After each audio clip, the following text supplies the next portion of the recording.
Hi hello ವೀಕ್ಷಕರೇ, ಈ ವಾರದ 4ನೇ ಟಾಸ್ಕ್ ಮುಕ್ತಾಯವಾಗಿದೆ. ಈ ಟಾಸ್ಕ್ ಯಾವ ರೀತಿ ಇತ್ತು ಮತ್ತು ಈ ಟಾಸ್ಕ್ ಅನ್ನು ಆಡಿದವರು ಯಾರು ಮತ್ತು ಈ ಟಾಸ್ಕ್ ಅನ್ನು ಯಾರು ಗೆದ್ದಿದ್ದಾರೆ ಮತ್ತು ಗೆದ್ದ ತಂಡದಿಂದ ಯಾರು ಫೈನಲಿಸ್ಟ್ ಕಂಟೆಂಡರ್ ಆಗಿದ್ದಾರೆ ಮತ್ತು ಸೋತ ತಂಡದಿಂದ ಯಾರು ಫೈನಲಿಸ್ಟ್ ಕಂಟೆಂಡರ್ ಎಂದು ಹೊರಗೆ ಬಿದ್ದಿದ್ದಾರೆ ಎಂದು ಈ ವಿಡಿಯೋದಲ್ಲಿ ತಿಳಿಸ್ಕೊಡುತ್ತೇನೆ. ನೀವಿನ್ನು ಮೊದಲ ಬಾರಿಗೆ ನಮ್ಮ ಚಾನಲ್ ಅನ್ನು ನೋಡುತ್ತಿದ್ದರೆ ನಮ್ಮ ಚಾನಲ್ ಅನ್ನು ಸಬ್ಸ್ಕ್ರೈಬ್ ಮಾಡಿ ಮತ್ತು ವಿಡಿಯೋ ಇಷ್ಟ ಆದರೆ ಒಂದು ಲೈಕ್ ಕೊಡಿ.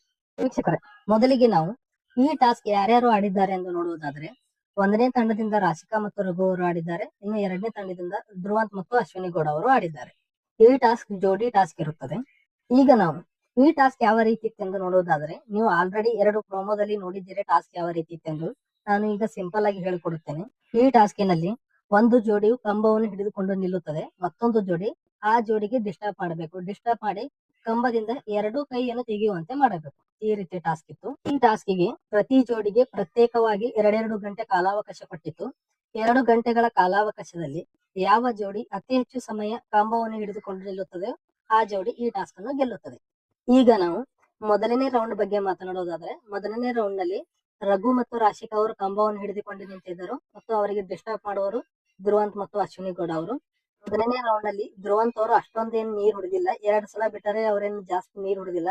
ಅವರ ಬದಲಿಗೆ ಅಶ್ವಿನಿ ಗೌಡ ಅವರೇ ನೀರು ಹೊಡೆದಿದ್ದಾರೆ.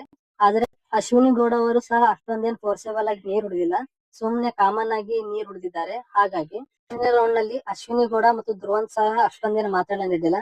ಮೊದಲನೇ ರೌಂಡ್ ನಲ್ಲಿ ಧ್ರುವಂತ್ ನೀರು ಹೊಡೆದಿಲ್ಲ, ಮಾತು ಸಹ ಆಡಿಲ್ಲ. ಇನ್ನು ಅಶ್ವಿನಿ ಗೌಡ ನೋಡುವುದಾದ್ರೆ, ಅಶ್ವಿನಿ ಗೌಡ ಅವರು ಸ್ವಲ್ಪ ಮಾತನಾಡಿದ್ದಾರೆ ಮತ್ತು ಸ್ವಲ್ಪ ನೀರು ಹೊಡೆದಿದ್ದಾರೆ. ಇನ್ನು 2ನೇ ರೌಂಡ್ ನ ಬಗ್ಗೆ ಮಾತನಾಡುವುದಾದ್ರೆ, 2ನೇ ರೌಂಡ್ ನಲ್ಲಿ ಅಗ್ರೆಸಿವ್ ಆಗಿ ಆಡಿದ್ದಾರೆ. 2ನೇ ರೌಂಡ್ ನಲ್ಲಿ ರಘು ಮತ್ತು ರಾಶಿಕಾ ಅವರು ತುಂಬಾ ಫೋರ್ಸೇಬಲ್ ಆಗಿ ನೀರು ಹೊಡೆದಿದ್ದಾರೆ ಅಶ್ವಿನಿ ಗೌಡ ಮತ್ತು ಧ್ರುವಂತ್ ಅವರಿಗೆ. ಮೊದಲನೇ ರೌಂಡ್ ನಲ್ಲಿ ರಾಶಿಕಾ ಅವರು ಅರ್ಧಕ್ಕೆ ಕಂಬವನ್ನು ಬಿಟ್ಟಿದ್ದಾರೆ, ಇನ್ನು ರಘು ಅವರು ಪೂರ್ತಿಯಾಗಿ 2 ಗಂಟೆ ಹಿಡಿದಿದ್ದಾರೆ. ಇನ್ನು 2ನೇ ರೌಂಡ್ ನಲ್ಲಿ ಮಾತನಾಡೋದಾದ್ರೆ, ಅಶ್ವಿನಿ ಗೌಡ ಮತ್ತು ಧ್ರುವಂತ್ ಅವರು ಒಟ್ಟಿಗೆ ಕಂಬವನ್ನು ಬಿಟ್ಟಿದ್ದಾರೆ. ಈಗ ನಾವು ಈ ಟಾಸ್ಕ್ ಅನ್ನು ಯಾರು ಗೆದ್ದಿದ್ದಾರೆ ಎಂದು ನೋಡುವುದಾದ್ರೆ, ನಾನು ಬೆಳಗಿನ ವಿಡಿಯೋದಲ್ಲಿ ಅಪ್ಡೇಟ್ ಕೊಟ್ಟಿದ್ದೆ. ಆ ಅಪ್ಡೇಟ್ ಕನ್ಫರ್ಮ್ ಇಲ್ಲ ಅಂತ ಹೇಳಿದ್ದೆ, ಆದ್ರೆ ಈಗ ಅದೇ ಅಪ್ಡೇಟ್ ಕನ್ಫರ್ಮ್ ಆಗಿದೆ.